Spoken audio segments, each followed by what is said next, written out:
आज से हम शुरू करने जा रहे हैं कक्षा 11वीं के भौतिकी सब्जेक्ट को शुरू करने जा रहे हैं। तो कक्षा 11वीं की ये जो भौतिकी सब्जेक्ट है ये सीबीएसई एनसीईआरटी की किताब है। ये ऑल स्टेट सभी राज्यों में चलता है। तो ये सीजी में भी चलेगा, ये एमपी में भी चलेगा। तो एमपी वाले बच्चे भी इसी को पढ़ेंगे और सीजी वाले बच्चे भी इसी बुक को पढ़ेंगे। क्यों ऐसा होता है तो मैं आपको बता देता हूँ कि कुछ बच्चे जो है वो नीट और जेई दिलाना चाहते हैं। तो नीट और जेई दिलाने के लिए आपको एनसीईआरटी बुक को पढ़ना ही पड़ेगा। इसीलिए सरकार ने क्या किया है, सभी सरकारों ने, कि 11th के बाद जितने भी बुक हैं वो हर जगह सीबीएसई एनसीईआरटी होता है। कई जगह तो पूरा का पूरा एनसीईआरटी ही चल रहा है, एनसीईआरटी किताब ही चलता है। जैसे एमपी में स्टार्टिंग से ही एनसीईआरटी किताब चल रहा है, यूपी में स्टार्टिंग से ही एनसीईआरटी किताब चल रहा है, ठीक है। लेकिन जब सीजी में आते हैं तो 11th के बाद एनसीईआरटी की किताब चलता है। तो एनसीईआरटी किताब को इसको चलाने का यही मतलब है कि कुछ बच्चे जो है वो नीट और जेई दिलाना चाहते हैं। तो नीट और जेई दिलाने वाले बच्चों को 11th और 12th के बुक को बहुत ही बारीकी से प्रिपरेशन करना होगा। और मैं कुछ ऐसे बच्चों को जानता हूँ जो बिना कोटा जाए नीट निकाल चुके हैं। एक बच्चा है 547 नंबर पाया था, उसका नाम मुझे याद नहीं आ रहा है। तो वह मेरे आस पास के हैं वो बच्चे। तो उन्होंने बिना कोटा जाए उन्होंने नीट क्वालिफाई कर लिया। तो आप सोच सकते हो कि नीट क्वालिफाई करने के लिए कहीं बाहर जाके पढ़ाई करने की आवश्यकता नहीं है। उन्होंने सिटी में रहा, बस नॉर्मल जैसे बुक की कोचिंग करते हैं ना वैसे उन्होंने कोचिंग किया। और कोचिंग करने के बाद इनको उनसे मैंने जब पूछा तो उन्होंने बताया कि जितना भी कोचिंग में आप पढ़ते हो उनमें से सबसे जो इम्पोर्टेंट लगता है टॉपिक उन सभी को नोट्स के रूप में लिख लो, नोट्स बना बना के रखो, तो बहुत आसान हो जाता है। तो उन्होंने ऐसे ही किया था, नोट्स बना के रखा और उसके बाद 12th के बाद जैसे ही उन्होंने पेपर दिलाया डायरेक्ट उनका सिलेक्शन हो गया। तो देखो ऐसे आसानी से भी सिलेक्शन हो जाता है। तो आपको बहुत मतलब ये बहुत टफ टफ नहीं होता है, आसान भी होता है, आसान भी नहीं होता है, टफ भी नहीं होता है। तो आप आसानी से निकाल सकते हो उनके अगर आइडिया को फॉलो करते हो तो, जिनसे मैंने पूछा जो सिलेक्शन हुआ है उसके हिसाब से, ठीक है।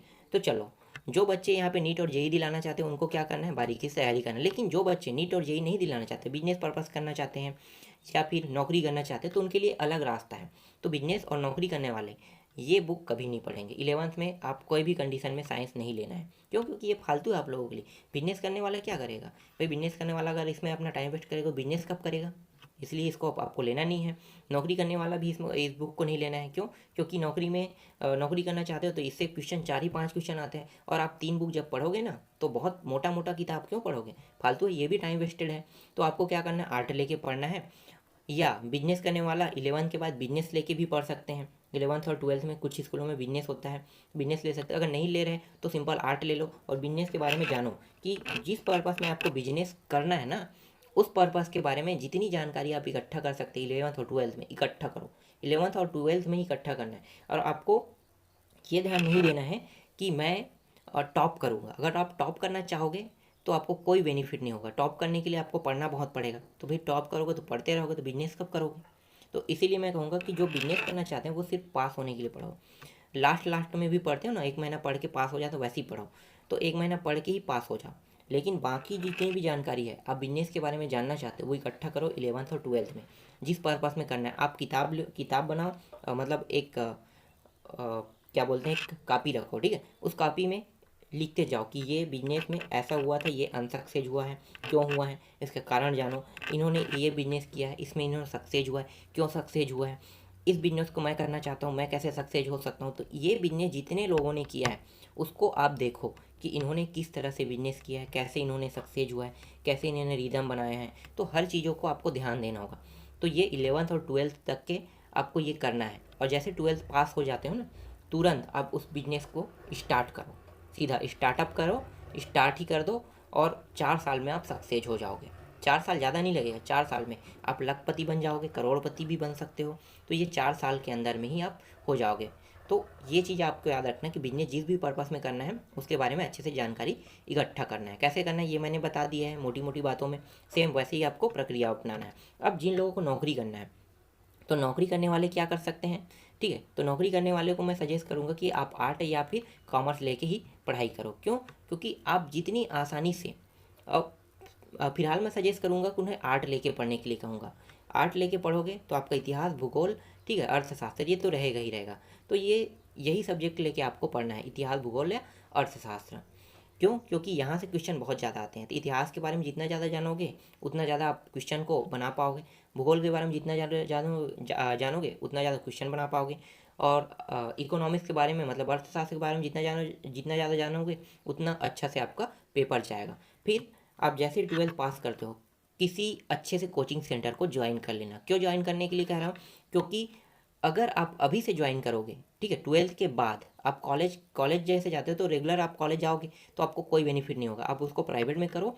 आपको क्या करना है, आपको 12th के बाद तुरंत के तुरंत आपको कोचिंग सेंटर ज्वाइन करना है। आपका ग्रेजुएशन जब तक के और प्राइवेट में करते रहोगे तो ग्रेजुएशन कंप्लीट होने में 3 साल लगेगा। तो 3 साल के अंदर आपका पूरा का पूरा तैयारी हो जाएगा। तो अगर आप आईएएस बनना चाहते हैं, आईपीएस बनना चाहते हैं, पीएससी निकालना चाहते हैं, व्यापम निकालना चाहते हैं, रेलवे है, बैंक पीओ है, तो ये इनमें से किसी भी पद में अगर आप जाना चाहते हो तो आप आसानी से क्रैक कर सकते हो। बहुत से ऐसे आईएएस हैं, आईएएस आईपीएस बच्चे हैं जो कम उम्र में आईएएस आईपीएस बन गए। वो लोग क्या किए हैं, वो लोग सेम जो मैंने अभी आपको फार्मूला बताया ना, जो प्रक्रिया बताया ना, सेम वही प्रक्रिया वो लोग अपनाए हैं। तो सेम आपको इसी प्रक्रिया में आपको काम करना है, तभी आप क्या कर सकते हो, सक्सेस हो सकते हो। आपको 12th के बाद ही कोचिंग सेंटर ज्वाइन करना है। और नौकरी करने वालों के लिए बोल रहा हूँ, आप बाद में नहीं, पीजी कंप्लीट होने के बाद, क्योंकि समय अगर एक बार निकल जाता है दोबारा हाथ में नहीं आता है। तो समय आपके पास है अभी, अभी से आप सोच लो कि क्या करना है, कैसे करना है, कहाँ से करना है, ये सब चीज़ें आपको पता चल जाएगा।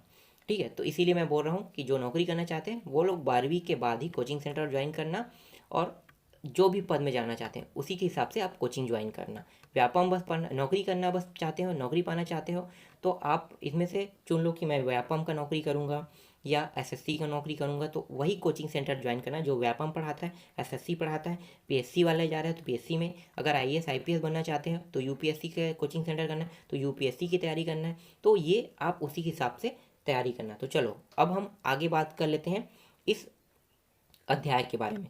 तो यहाँ पे भौतिकी सब्जेक्ट का जो अध्याय 1 है वो है भौतिकी संसार है। तो भौतिकी संसार के बारे में जान लेते हैं। भौतिकी संसार को हम इंग्लिश में कहते हैं फिजिकल वर्ल्ड कहते हैं। यहाँ पे एक टॉपिक दिया हुआ है, विज्ञान दिया हुआ है। विज्ञान का अर्थ क्या होता है?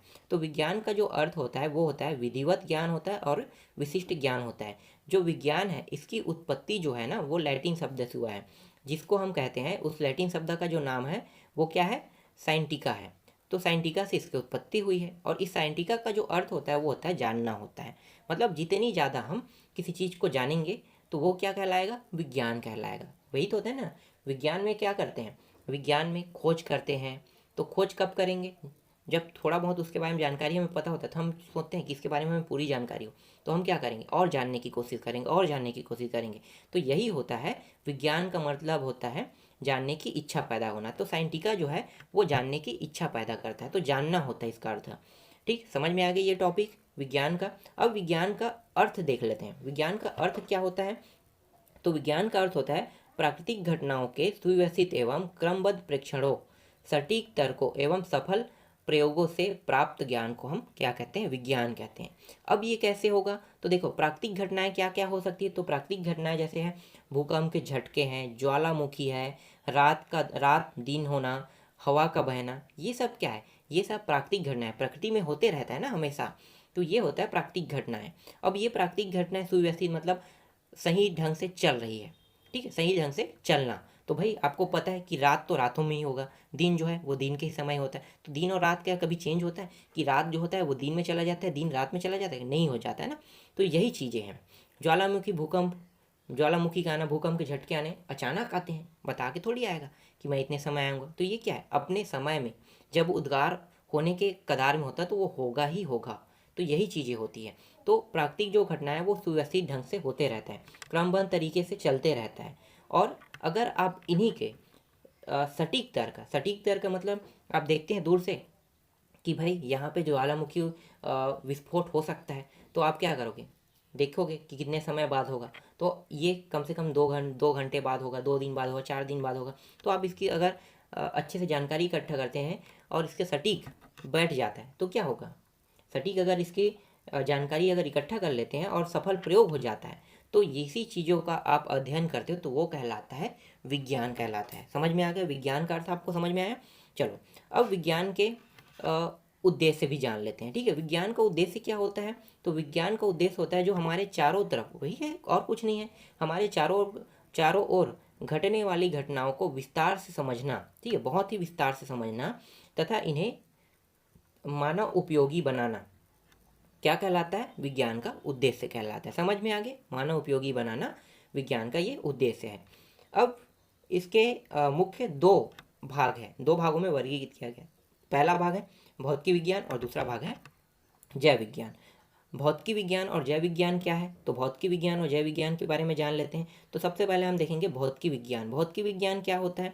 तो देखो, भौतिकी जो विज्ञान है वो भौतिक के किन घटनाओं का अध्ययन करेंगे हम लोग? देखो, भौतिकी विज्ञान में हम भौतिकी के उन घटनाओं का अध्ययन करेंगे जिसमें द्रव्य है, ऊर्जा है और उनकी अंतर क्रियाओं का जब अध्ययन करते हैं तो ये होता है भौतिकी विज्ञान कहलाता है। समझ में आ रहा है? अब द्रव्य क्या होता है? क्योंकि द्रव्य, ऊर्जा और उनके अंतर क्रियाओं का जब अध्ययन करेंगे तो द्रव्य को भी जानना होगा। तो द्रव्य क्या होता है? देखो, द्रव और द्रव्य में अंतर है। द्रव का मतलब होता है तरल चीज, जैसे कि लिक्विड, पानी। ठीक है, पानी से संबंधित आप इसे समझ सकते हो, द्रव समझ सकते हो। लेकिन द्रव्य, द्रव्य, ठीक है, मैं यहाँ पे क्या बोल रहा हूँ? द्रव्य बोल रहा हूँ। तो द्रव्य में बहुत सी चीज़ें आती है। द्रव्य क्या होता है? तो द्रव्य जिसका द्रव्यमान होता है, जिसका वजन, जिसको आप वजन को जान सकते हो। किसी ठोस चीज़ को उठाते हो तो ये लगभग 2.5 किलो है या फिर 2 किलो है, 200 ग्राम है, ऐसे आप कहते हैं ना। जिसका द्रव्यमान होता है वो क्या होता है? वो होता है जिसका द्रव्यमान होता है, उसे हम द्रव्य कहते हैं। जैसे कि एग्जाम्पल के रूप में आप जान सकते हैं, जैसे कि पानी है, इसका द्रव्यमान होता है। लोहा है, उसका भी द्रव्यमान होता है। बर्फ का भी द्रव्यमान होता है। ठीक है, वायु का भी द्रव्यमान होता है। फिर लकड़ी का द्रव्यमान। देखो, द्रव्यमान का मतलब वही बस नहीं होगा कि जो वजनदार होगा, जो जगह भी घेरता है ना, उसको भी हम द्रव्य कहते हैं। याद रखना, जगह घेरना भी होता है। अगर हम उसे तौल नहीं सकते या हम उसे उठा नहीं सकते तो वो कितना जगह या कितना स्पेस वो घेर रहा है, वो ध्यान देना है हमें। तो उसे हम क्या करेंगे? द्रव्य कहेंगे। समझ में आ गया ये टॉपिक? द्रव्य क्या होता है? जो स्थान घेरता है उसे हम द्रव्य कहते हैं, ये समझो। ठीक है, और या जिसका द्रव्यमान होता है उसे हम द्रव्य कहते हैं। ये समझ में आ गया टॉपिक?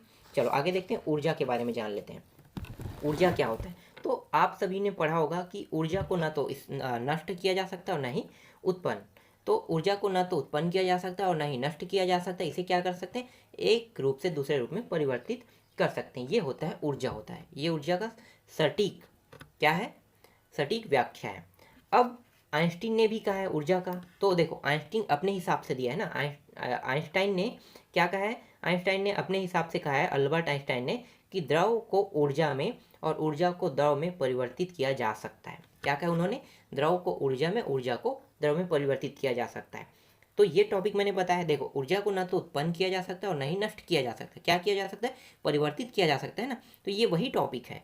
तो ये क्या कह रहे हैं? द्रव्य को ऊर्जा में और ऊर्जा को द्रव में परिवर्तित किया जा सकता है। अब इसके लिए अल्बर्ट आइंस्टाइन ने क्या दिया है? इसके लिए एक सूत्र प्रतिपादित किया है। कौन सा सूत्र है? E=mc²। ई का मतलब होता है एनर्जी, मतलब ऊर्जा आप बोल सकते हो। m द्रव्यमान से दर्शाते हैं और c जो है वो निर्वात है, मतलब जहाँ पे कोई हवा नहीं होता है। निर्वात का मतलब क्या होता है? कोई हवा न होना। ठीक, समझ में आ गया? इस सूत्र को उपयोग करके हम पूरा फिजिक्स के सवाल को आगे हल करेंगे, इसलिए ये बहुत ही महत्वपूर्ण सूत्र है।